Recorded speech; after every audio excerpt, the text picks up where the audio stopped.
Bismillahirrahmanirrahim. Assalamualaikum warahmatullahi wabarakatuh. Innal hamdalillah nahmaduhu wa nasta'inuhu wa nastaghfiruh wa na'udzu billahi min shururi anfusina wa min sayyiati a'malina. May yahdihillahu fala mudilla lahu wa may yudlil fala hadiya lahu. Asyhadu an la ilaha illallah wahdahu la syarika lahu wa asyhadu anna Muhammadan abduhu wa rasuluh sallallahu alaihi wasallam. Ya ayyuhalladzina amanu taqullaha haqqa tuqatih wa la tamutunna illa wa antum muslimun. Amma ba'du, fa inna asdaqal hadithi kitabullah wa khairal hadyi hadyu Muhammadin sallallahu alaihi wasallam wa syarral umuri muhdatsatuha fa inna kulla muhdatsatin bid'ah wa kulla bid'atin dhalalah wa kulla dhalalatin finnar. Kaum muslimin dan muslimah, demikian juga para pendengar Radio Insani dimanapun Anda berada, semoga Allah subhanahu wa ta'ala senantiasa merahmati kita semuanya. Pertama, marilah kita panjatkan puja dan puji syukur kehadirat Allah subhanahu wa ta'ala. Pada kesempatan malam hari ini Allah subhanahu wa ta'ala masih berikan kepada kita begitu banyak kemudahan. Diberikan kesempatan untuk menyambangi taman di antara taman-taman surga. Semoga Allah subhanahu wa ta'ala berkenan melimpahkan kepada kita semuanya ilmu yang bermanfaat. Amin ya rabbal alamin. Salawat dan juga salam semoga senantiasa terlimpahkan kepada junjungan kita Nabi besar Muhammad sallallahu alaihi wasallam, keluarganya, para sahabatnya, demikian juga orang-orang yang mengikuti ajarannya hingga yaumil akhir nanti. Hadirin sekalian, demikian juga para pendengar yang dirahmati oleh Allah. Pada kesempatan malam hari ini kita akan membahas sebuah judul, manusia paling berbahagia. Ketika kita berbicara tentang kebahagiaan, maka sesungguhnya kita berbicara sesuatu yang menjadi tujuan setiap manusia yang pernah menginjakkan kakinya di alam dunia ini. Ketika kita berbicara tentang kebahagiaan, kita berbicara tentang cita-cita yang didambakan, yang diidam-idamkan oleh setiap manusia. Walaupun berbagai macam latar belakang menjadi pembeda satu dengan yang lainnya, walaupun berbagai macam cara ditempuh untuk mendapatkan kebahagiaan ini, tetapi intinya adalah satu. Setiap orang, setiap manusia yang terlahir ke alam dunia ini mendambakan yang namanya kebahagiaan. Tahukah kita bahwasannya di sana ada seorang yang layak jadi panutan bagi kita untuk mendapatkan kebahagiaan, yaitu Nabi kita Muhammad sallallahu alaihi wasallam. Beliau adalah sosok manusia yang pernah bahagia di dunia dengan kebahagiaan yang hakiki, dan juga beliau akan mendapatkan kebahagiaan yang sempurna dalam kehidupan akhirat nanti. Hadirin sekalian, demikian juga para pendengar yang dimuliakan oleh Allah. Langkah untuk mendapatkan kebahagiaan yang hakiki ada dua macam. Yang pertama, kalau kita ingin mendapatkan kebahagiaan, carilah sosok yang pernah merasakan yang namanya bahagia. Ini cara pertama. Cara yang kedua untuk mendapatkan kebahagiaan adalah ketika kita sudah tahu sosok yang pernah mendapatkan bahagia, maka kenalilah apa sebenarnya yang menjadikan sosok ini mendapatkan kebahagiaan. Yang pertama apa tadi? Kenali orang yang pernah mendapatkan kebahagiaan.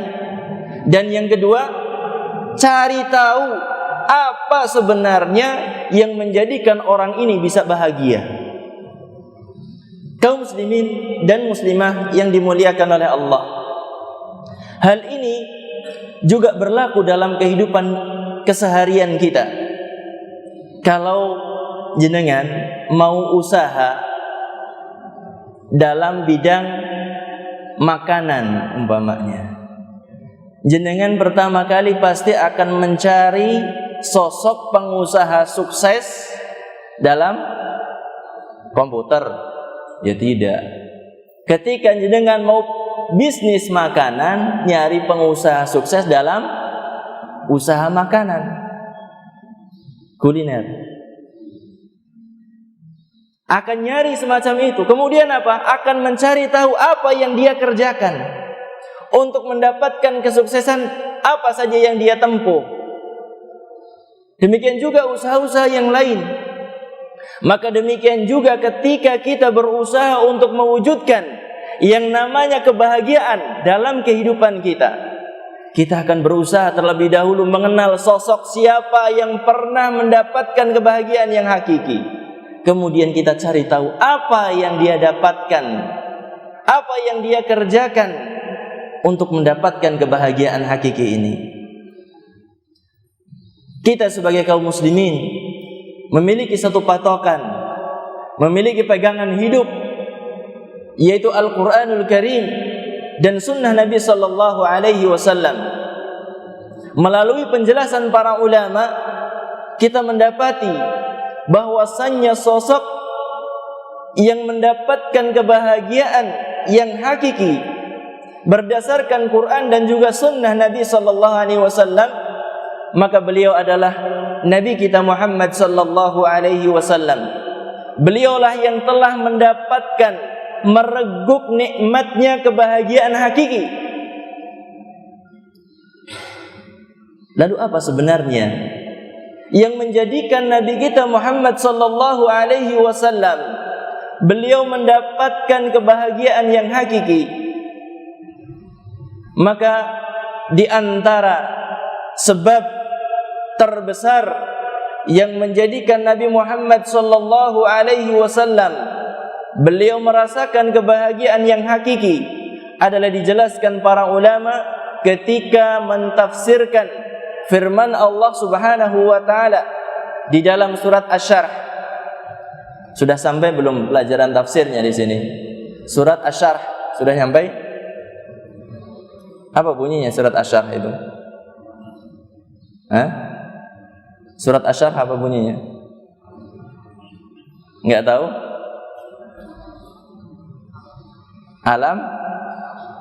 Alam Nashrah. Surat Asy-Syarh. Allah Subhanahu wa taala berfirman di dalam surat Asy-Syarh ini, Alam nashrah laka sadrak wa wada'na anka wizrak alladhi anqadha dhahrak wa rafa'na laka dhikrak ila akhiril ayah. Allah Subhanahu wa taala berfirman, Alam nashrah laka sadrak. Bukankah kami telah melapangkan dadamu? Siapamu di sini? Nabi Muhammad sallallahu alaihi wasallam.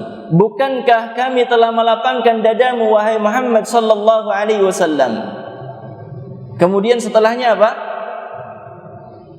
Setelahnya apa? Wa wada'na anka wizrak. Dan kami juga telah mengampunkan dosa-dosamu yang memberatkan bagimu. Kemudian setelahnya wa rafa'na laka dzikrak, dan kami angkat, kami muliakan penyebutanmu.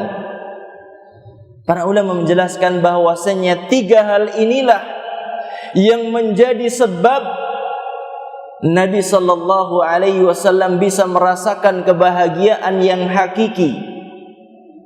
Sebutkan tiga hal ini. Yang pertama, dilapangkannya dada Nabi sallallahu alaihi wasallam. Jiwa beliau dilapangkan oleh Allah. Dilapangkan untuk apa? Untuk menerima agama Islam ini.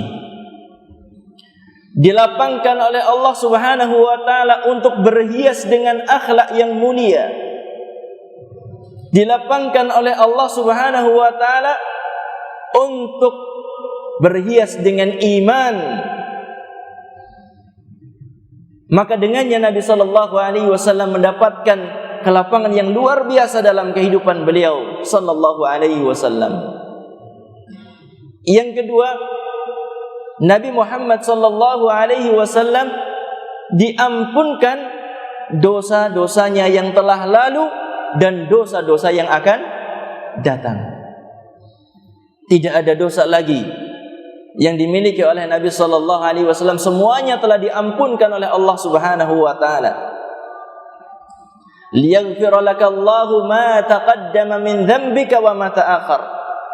Allah taala hendak mengampunkan dosamu yang lalu dan yang akan datang.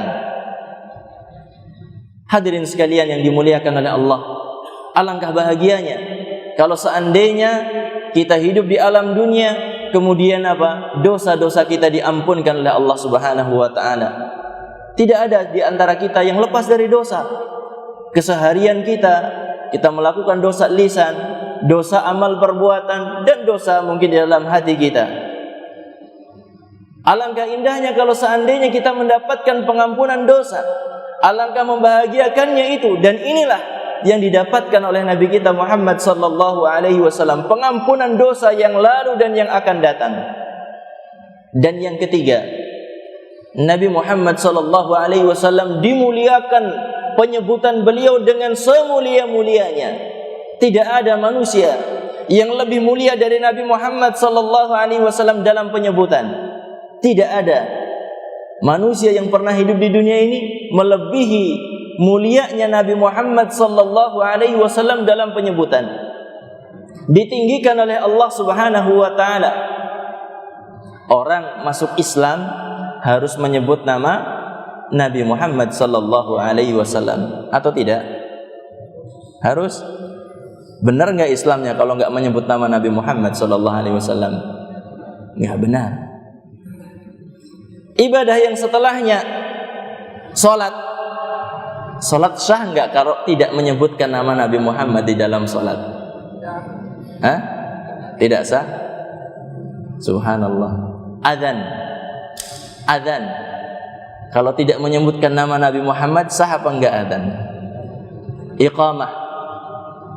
Kemudian juga khutbah di mimbar-mimbar disebutkan nama Nabi Muhammad sallallahu alaihi wasallam, disebutkan nama Allah, disebutkan nama Nabi Muhammad setelahnya. Inilah keagungan nama Nabi Muhammad sallallahu alaihi wasallam yang telah dimuliakan oleh Allah dengan semulia-mulianya. Abdullah bin Abbas menyebutkan tentang tafsir ayat ini bahwasanya yang dimaksudkan Allah Subhanahu wa taala meninggikan penyebutan nama Nabi Muhammad, memuliakan nama Nabi Muhammad sallallahu alaihi wasallam adalah dengan adzan, iqamah, kemudian syahadah atau tasyahud, khutbah di mimbar-mimbar. Kemudian Abdullah bin Abbas mengatakan, kalau seandainya ada seorang yang beribadah kepada Allah dan membenarkan seluruh tentang Allah Subhanahu wa taala, tetapi dia tidak membenarkan Nabi Muhammad sallallahu alaihi wasallam, maka tidak akan mendatangkan manfaat sedikit pun keimanannya kepada Allah Subhanahu wa taala. Hebatnya Nabi Muhammad sallallahu alaihi wasallam, dimuliakannya oleh Allah Subhanahu wa taala. Beliau dimuliakan dengan semulia-mulianya. Tidak ada orang yang mencapai kedudukan seperti Nabi Muhammad sallallahu alaihi wasallam. Jadi perkataan Abdullah bin Abbas mengatakan tadi bahwasanya kalau ada orang beribadah kepada Allah, kemudian beriman semuanya kepada Allah Subhanahu wa taala dengan sebenar-benarnya, tetapi dia tidak membenarkan Nabi Muhammad, tidak akan mendatangkan manfaat keimanannya tersebut. Hadirin sekalian, demikian juga para pendengar yang dimuliakan oleh Allah.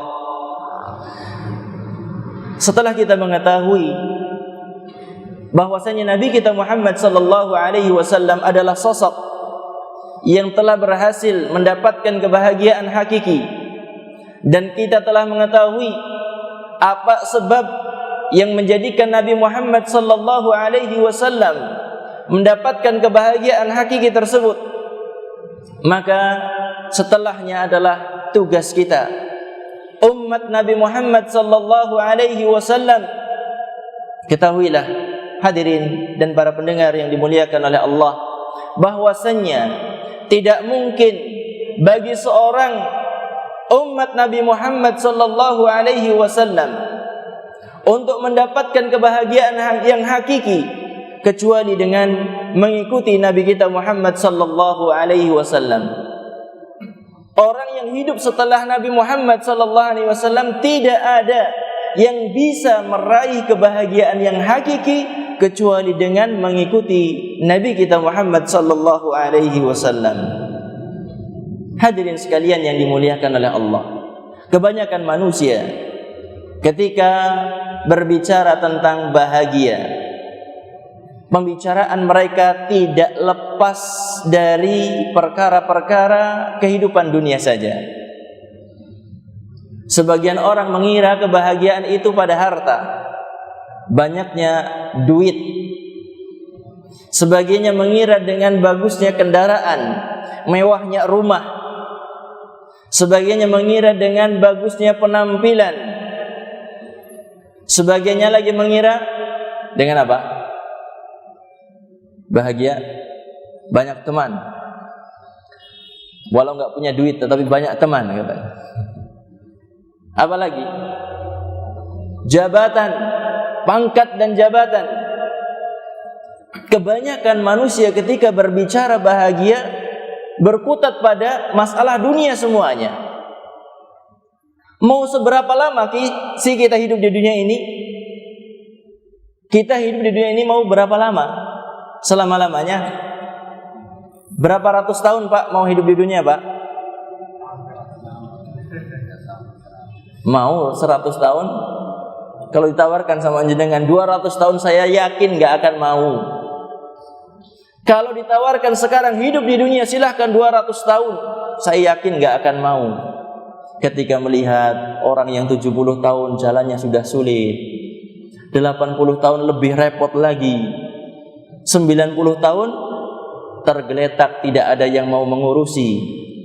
Sekarang tambah 100 tahun lagi. Kira-kira ada yang mau dekat apa tidak? Saya yakin gak ada yang mau dekat. Kalau seandainya hidup di dunia ini 200 tahun lah, dengan kehidupan mungkin masih muda, usia 25 sampai 30, ya tentunya akan menerima semuanya seperti itu.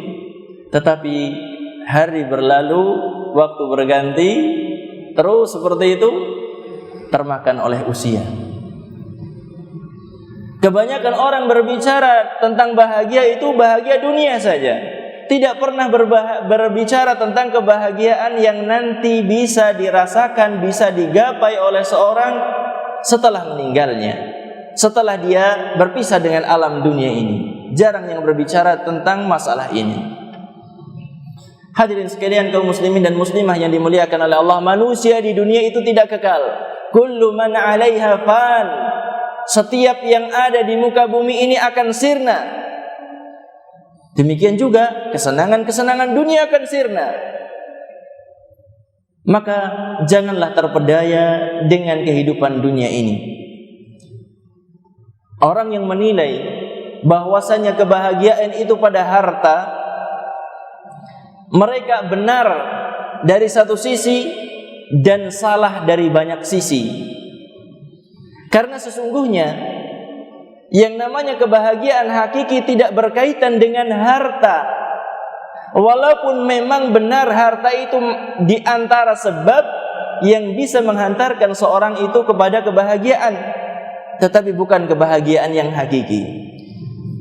Hadirin sekalian yang dimuliakan oleh Allah, maka selayaknya seorang muslim tidak terperdaya dengan kehidupan dunia ini. Tidak sama penilaiannya dalam menilai kebahagiaan sebagaimana penilaian kebanyakan orang yang hidup di alam dunia ini. Seorang muslim, seorang mukmin, dia memiliki jalan untuk menggapai kebahagiaan dengan mengikuti Nabi kita Muhammad sallallahu alaihi wasallam. Kaum muslimin dan muslimah yang dimuliakan oleh Allah, tempuhlah jalan kebahagiaan, niscaya Anda akan bahagia. Tempuhlah jalan kebahagiaan, niscaya Anda akan bahagia. Kalau seorang ditanya, Anda ingin bahagia? Jawabannya apa kira-kira? Pasti menginginkan kebahagiaan. Setiap orang ketika ditanya tentang kebahagiaan, pasti dia mengatakan, saya ingin bahagia. Tetapi dari sekian banyak orang yang kita tanya yang ingin bahagia, kita akan dapati berapa di antara mereka yang mau menempuh jalan kebahagiaan. Siapa di antara mereka yang mau menempuh jalan untuk mendapatkan kebahagiaan? Jangan mimpi di siang bolong. Jangan mimpi di siang bolong. Kita mendapatkan kebahagiaan sementara kita tidak mau berusaha untuk mendapatkannya. Dalam pepatah Arab dikatakan, disebutkan di dalam pepatah Arab, tarjun najata walam tasluk masalikaha inna safinata la tajri 'alal yabasi. Tarjun najata walam tasluk masalikaha. Engkau mengharapkan keselamatan, tetapi engkau tidak mau menempuh jalan keselamatan. Kemudian disebutkan, inna safinata la tajri 'alal yabasi. Sesungguhnya perahu itu tidak berjalan di atas daratan. Paham nggak peribahasa ini? Hah? Bisa dipahami? Gimana? Apa yang dipahami ini? Tarjun najata walam tasluk masalikaha. Engkau mengharapkan keselamatan, tetapi engkau tidak mau menempuh jalannya. Orang banyak mengatakan ingin mendapatkan bahagia, tetapi apa bukti nyatanya mana kalau dia menginginkan kebahagiaan? Sesungguhnya kebahagiaan itu tidak akan didapatkan begitu saja, tetapi perlu kepada usaha. Hadirin sekalian yang dimuliakan oleh Allah, jalan kebahagiaan adalah mengikuti ajaran Nabi kita Muhammad sallallahu alaihi wasallam. Kita menerapkannya dalam kehidupan kita. Sesungguhnya besar dan kecilnya bahagia yang didapatkan oleh seorang hamba itu bergantung kepada besar dan kecilnya pengikutan seorang kepada ajaran Nabi kita Muhammad sallallahu alaihi wasallam. Inilah sebuah kesimpulan yang disampaikan oleh Imam Ibnu Qayyim rahimahullahu taala. Beliau mengatakan, syarahallahu sadra rasulihi atamma syarhi wa wada'a wizrahu kullal wad'i wa rafa'a dzikrahu kullal raf'i. Imam Ibnu Qayyim mengatakan, Allah Subhanahu wa taala telah melapangkan dada Nabi Muhammad sallallahu alaihi wasallam dengan selapang-lapangnya. Dan Allah Ta'ala telah memaafkan seluruh dosa Nabi Muhammad sallallahu alaihi wasallam. Dan Allah juga telah memuliakan penyebutan nama Nabi Muhammad sallallahu alaihi wasallam dengan semulia-mulianya. Kemudian beliau mengatakan, wa ja'ala li atba'ihi hadzan min dzalika. Dan Allah Subhanahu wa taala menjadikan bagi para pengikut Nabi Muhammad sallallahu alaihi wasallam bagian dari hal itu. Bagian dari apa? Dari kelapangan jiwa, kelapangan dada. Bagian dari apa? Pengampunan dosa. Bagian dari apa lagi?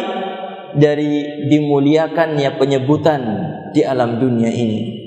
Hadirin sekalian yang dimuliakan oleh Allah, jadi manusia yang paling berbahagia adalah seorang yang menjadikan Nabi Muhammad sallallahu alaihi wasallam sebagai panutan dalam hidupnya, menjadikan Nabi Muhammad sallallahu alaihi wasallam adalah imam dalam kehidupannya.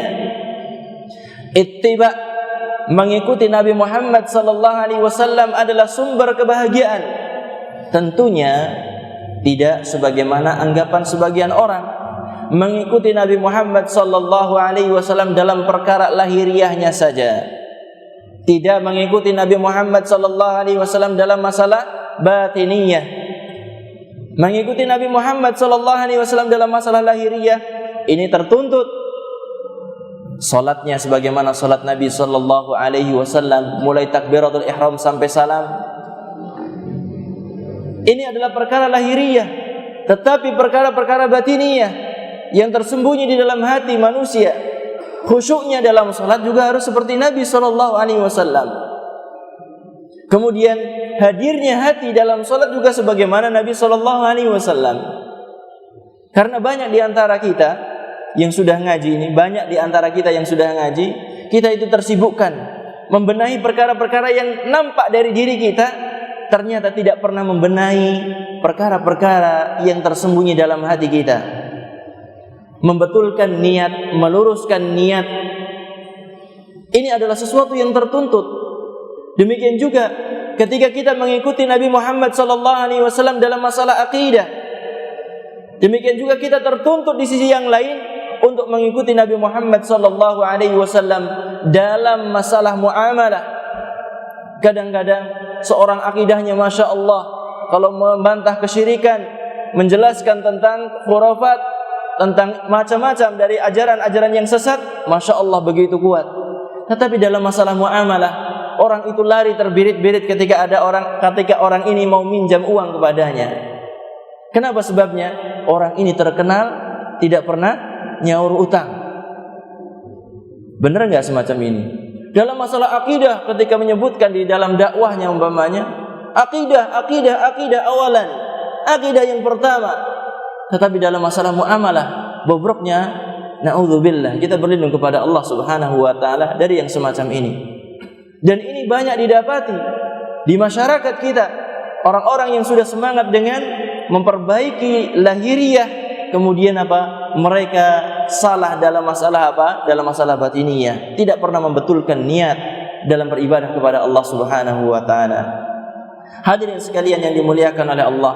Kemudian Imam Ibnu Qayyim juga menyebutkan, kullama qawiyat mutaba'atul 'abdi 'ilman wa 'amalan halan wa ijtihadan qawiyat hadhihi thalathah. Semakin kuat ittiba, pengikutan seorang kepada Nabi Muhammad sallallahu alaihi wasallam secara ilmiah dan amaliyah, demikian juga dalam masalah ijtihad, maka akan semakin kuat tiga hal ini. Tiga hal ini apa? Yang kita sebutkan di awal kajian tadi. Apa saja? Kelapangan jiwa, diampunkannya dosa, dan dimuliakannya penyebutan oleh Allah Subhanahu wa taala. Semakin kuat mutaba'ah seorang kepada Nabi sallallahu alaihi wasallam, ilmiah yang amaliyah, amaliyah yang ilmiah. Ini yang jarang terwujud dari kebanyakan kaum muslimin. Ilmiah yang amaliyah artinya apa? Ilmu yang dia miliki itu berbuah dengan amal. Bukan hanya sekedar ngaji tidak pernah diamalkan. Belajar tetapi tidak pernah diamalkan. Ini adalah orang-orang yang terkutuk di sisi Allah Subhanahu wa taala. Kabura maqtan indallah. Orang-orang yang mendapatkan kemurkaan yang sangat besar di sisi Allah Subhanahu wa taala, punya ilmu tidak mengamalkannya. Jadi seorang muslim tertuntut untuk menjadi seorang yang ilmiah, dan ilmiahnya ini melahirkan amaliyah. Demikian juga amaliyah yang ilmiah, ketika beramal harus dilandasi dengan apa? Dilandasi dengan ilmu, dengan pengetahuan bahwasanya sesuatu itu disyariatkan, diperintahkan oleh Allah, diperintahkan oleh Nabi-Nya sallallahu alaihi wasallam. Hadirin sekalian yang dimuliakan oleh Allah, Allah Subhanahu wa taala di dalam Al-Qur'anul Karim telah memerintahkan kepada kita dalam begitu banyak ayat, memerintahkan kepada kita untuk mengikuti Nabi kita Muhammad sallallahu alaihi wasallam, untuk mengambil ajaran Nabi Muhammad sallallahu alaihi wasallam dalam masalah akidahnya, ibadahnya, dan juga muamalahnya. Allah Subhanahu wa taala berfirman di dalam surat Al-Hasyr ayat yang ke-7. Allah taala berfirman, "Wa ma ataakumur rasulu fakhudhuhu wa ma nahakum anhu fantahu." Apa yang dibawa oleh Rasul maka ambillah, dan apa yang dilarang oleh Rasul maka tinggalkanlah. Ini kewajiban kita sebagai seorang muslim untuk mengambil setiap apa yang datang dari Nabi sallallahu alaihi wasallam. Ajaran-ajaran yang datang dari Nabi sallallahu alaihi wasallam kita ambil semuanya. Karena apa? Ajaran Nabi Muhammad sallallahu alaihi wasallam itu adalah ajaran yang membimbing manusia menuju surga. Ma baqiya syai'un yuqarribukum ilal jannah wa yubaidukum 'anil nar illa qad buyyina lakum. Tidak tersisa satupun perkara yang mendekatkan kepada surga dan menjauhkan dari neraka, melainkan telah dijelaskan oleh Nabi kita Muhammad sallallahu alaihi wasallam. Di dalam ayat yang lain, di dalam surat Ali Imran ayat yang ke-31, Allah Subhanahu wa taala juga memerintahkan kepada kita untuk mengikuti Nabi Muhammad sallallahu alaihi wasallam. Qul in kuntum tuhibbunallah fattabi'uni yuhibbukumullah wa yaghfir lakum dzunubakum. Qul in kuntum, katakanlah wahai Muhammad, katakan kepada manusia semuanya, in kuntum tuhibbunallah, jika kalian mencintai Allah, fattabi'uni, ikutilah aku. Ikuti Nabi Muhammad sallallahu alaihi wasallam.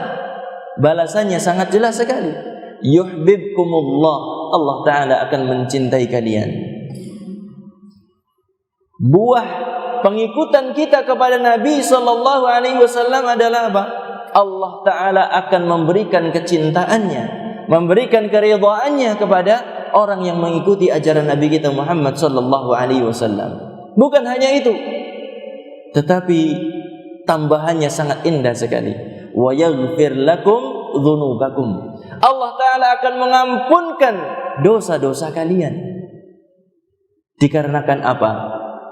Dikarenakan mengikuti ajaran Nabi Muhammad sallallahu alaihi wasallam. Kalau saya bertanya, kenapa sebabnya mengikuti Nabi Muhammad sallallahu alaihi wasallam kok menghapuskan dosa? Ada yang bisa jawab? Kenapa mengikuti Nabi Muhammad sallallahu alaihi wasallam itu menghapuskan dosa? Mengamalkan ajaran Nabi mendatangkan penghapusan dosa. Kenapa sebabnya? Ada yang tahu? Mengikuti Nabi sallallahu alaihi wasallam adalah termasuk amal saleh yang paling utama. Dan ketahuilah, setiap amal saleh itu akan menghapuskan kesalahan. Innal hasanati yudhibnas sayyiat. Sesungguhnya kebaikan-kebaikan itu akan menghilangkan kejelekan-kejelekan. Amal soleh akan mendatangkan apa? Pengampunan dosa. Maka di antara bentuk amal soleh yang paling utama di dalam Islam adalah mengikuti Nabi kita Muhammad sallallahu alaihi wasallam.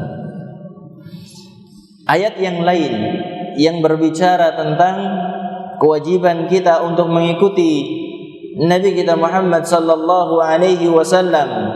Allah taala berfirman di dalam surat Al-A'raf ayat yang ke-158, "Fa aminu billahi wa rasulihin nabiyil ummi." Berimanlah kepada Allah dan rasulnya seorang nabi yang ummi, nabi yang tidak bisa baca, nabi yang tidak bisa tulis. Alladzi yu'minu billahi wa kalimatih, yang beriman kepada Allah dan juga kepada kalimat-kalimatnya. Wattabi'uhu, dan ikutilah dia, la'allakum tahtadun, niscaya kalian akan mendapatkan hidayah. Mengikuti Nabi sallallahu alaihi wasallam jaminan bagi seorang untuk apa? Mendapatkan hidayah, tidak tersesat dalam kehidupannya di dunia ini. Hadirin sekalian yang dimuliakan oleh Allah, ayat ini merupakan jaminan bagi seorang yang dia mau mengikuti ajaran Nabi Muhammad sallallahu alaihi wasallam tidak akan tersesat dalam kehidupannya. Dia akan berjalan di atas siratal mustaqim yang setiap kita diajari oleh Allah Subhanahu wa taala melalui nabinya sallallahu alaihi wasallam untuk meminta kepada Allah agar mampu, agar bisa berjalan di atas siratal mustaqim, di atas jalan yang lurus. Bukankah dalam salat kita senantiasa memanjatkan doa kepada Allah, ihdinas siratal mustaqim, tunjukilah kami jalan yang lurus. Ya Allah, tunjukilah kami jalan yang lurus. Bukan jalan orang yang Engkau murkai, bukan jalan orang yang tersesat. Tunjukilah jalan Nabi Muhammad sallallahu alaihi wasallam bagi kami. Mudahkanlah kami untuk meniti jalan Nabi Muhammad sallallahu alaihi wasallam. Allah Subhanahu wa taala telah menjelaskan kepada kita sumber kebahagiaan yang didapatkan oleh Nabi Muhammad sallallahu alaihi wasallam. Kemudian Allah Subhanahu wa taala juga menjelaskan kepada kita agar kita bisa mampu mengikuti ajaran Nabi Muhammad sallallahu alaihi wasallam. Kita mengulang dalam keseharian kita, dalam salat kita berapa kali ihdinas siratal mustaqim, berulang-ulang. Artinya adalah apa? Kita meminta kepada Allah agar mampu mengikuti Nabi Muhammad sallallahu alaihi wasallam. Dengan kemampuan itu kita akan bisa mewujudkan apa? Mewujudkan apa? Kebahagiaan. Kebahagiaan dalam kehidupan kita. Ya Allah, tunjukilah kami jalan yang lurus. Jalan yang lurus, jalannya siapa? Jalannya para nabi, jalannya para siddiqin, para syuhada, para salihin. Penghulunya dari mereka semuanya adalah Nabi kita Muhammad sallallahu alaihi wasallam. Tunjukilah kami jalan nabimu. Ya Allah, berilah kemampuan kepada kami untuk meniti jalan yang telah ditempuh oleh nabimu. Dengan ini kita berharap untuk mendapatkan kebahagiaan di sisi Allah Subhanahu wa taala. Hadirin sekalian yang dimuliakan oleh Allah, semoga Allah Subhanahu wa taala senantiasa memberikan kemudahan kepada kita. Ketika kita berusaha untuk mendapatkan kebahagiaan, Allah taala berikan kemudahan kepada kita.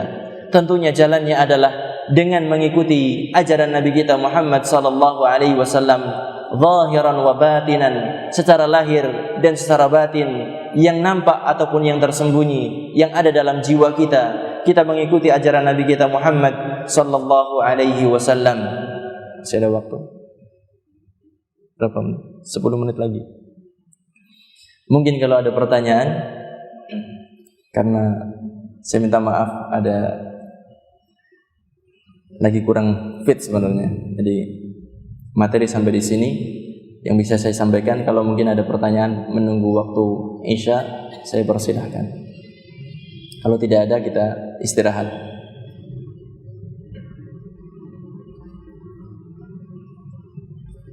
Silakan.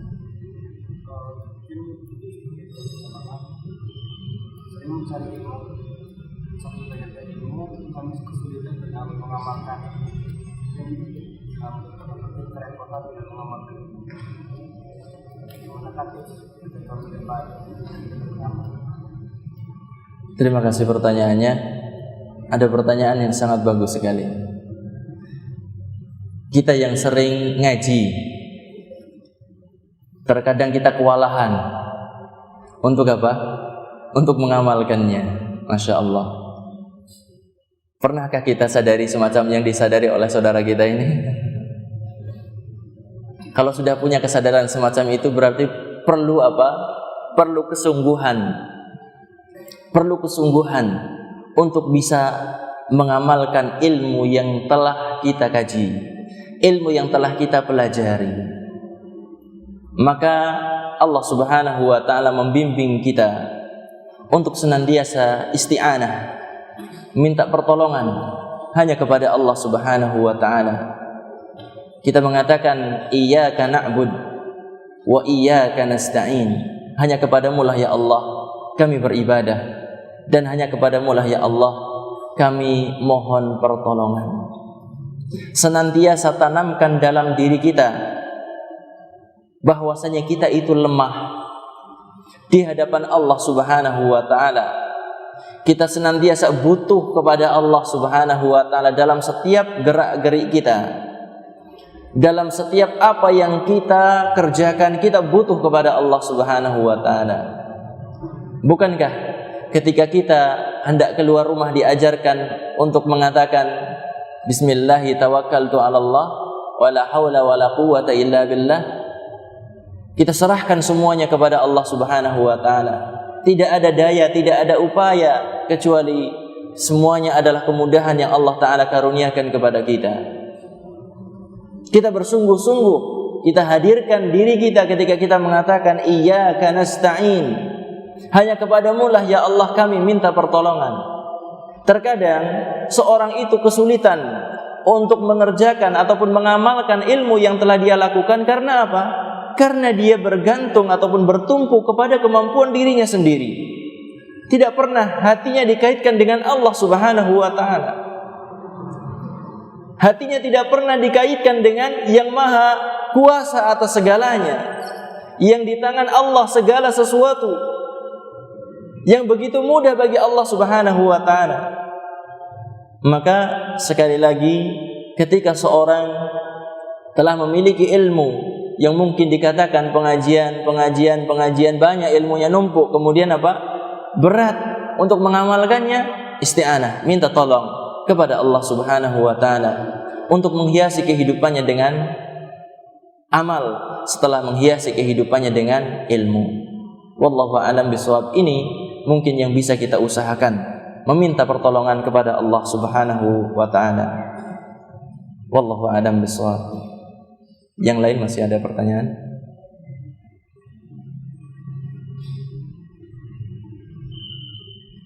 Silakan. Riba. Gimana? Kategori riba.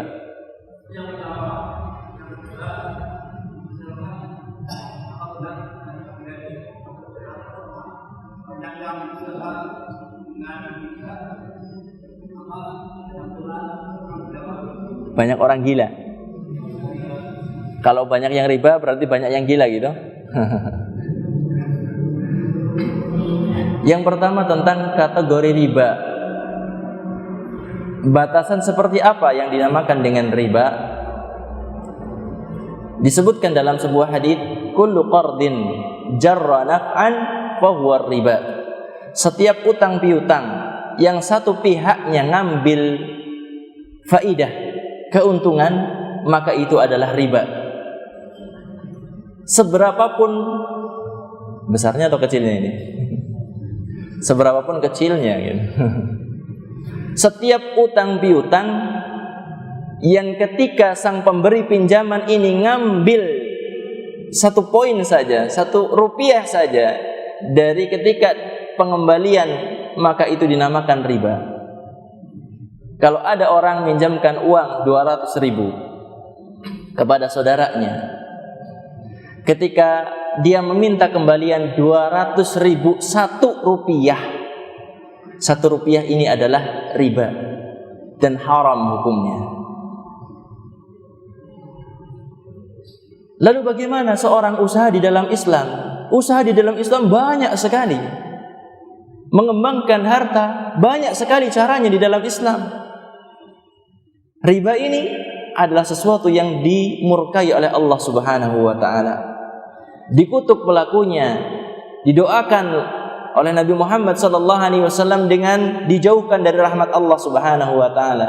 La'ana Rasulullah sallallahu alaihi wasallam akilar riba wa mukilahu wa katibahu wa syahidaihi hum sawa, kata Rasulullah. Allah taala mengutuk, melaknat orang yang memakan riba. Wa mukilahu, yang memakan riba itu yang seperti apa? Rentennya. Wa mukilahu, yang nyetor. Wa katibahu, tukang nulisnya. Wa syahidaihi, dan saksinya. Hum sawa, mereka sama semuanya dosanya. Tidak ada perbedaan. Maka semoga Allah Subhanahu wa ta'ala memberikan kepada kita semuanya kemampuan untuk membersihkan kehidupan kita dari yang namanya riba. Kemudian yang kedua, apakah benar jika tersebar riba itu banyak orang gila? Sekali lagi, kalau yang semacam ini wallahu alam tentang riba, tentang gila. Tetapi yang sangat jelas dijelaskan oleh para ulama bahwasanya tidaklah tersebar praktek riba di suatu negeri, pasti akan muncul di sana penyakit-penyakit yang sulit diobati. Muncul di sana apalagi kemiskinan yang merajalela. Muncul di sana hama-hama penyakit pada tumbuh-tumbuhan yang sulit untuk diobati. Ini adalah dampak dari yang namanya riba. Dampak dari riba sangat jelas sekali. Tentang gila, wallahu a'lam, saya tidak mengetahui, tetapi orang-orang yang memakan riba inilah yang seperti orang gila. Mungkin sampai di sini apa yang bisa saya sampaikan, kurang lebihnya mohon maaf. Terima kasih, jazakumullah khair atas perhatian dan juga kebersamaannya. Semoga Allah Subhanahu wa taala senantiasa membimbing kita menjadi lebih baik, menjadi seorang hamba yang lebih baik pada hari-hari yang akan datang. Dihiasi kehidupan kita dengan amal yang sesuai dengan sunnah Nabi sallallahu alaihi wasallam, dihiasi dengan ilmu yang sesuai dengan Al-Qur'an dan juga sunnah Nabi sallallahu alaihi wasallam. Kita akhiri dengan doa kafaratul majlis. Subhanakallahumma wa bihamdika asyhadu an la ilaha illa anta astaghfiruka wa atubu ilaik. Assalamualaikum warahmatullahi wabarakatuh.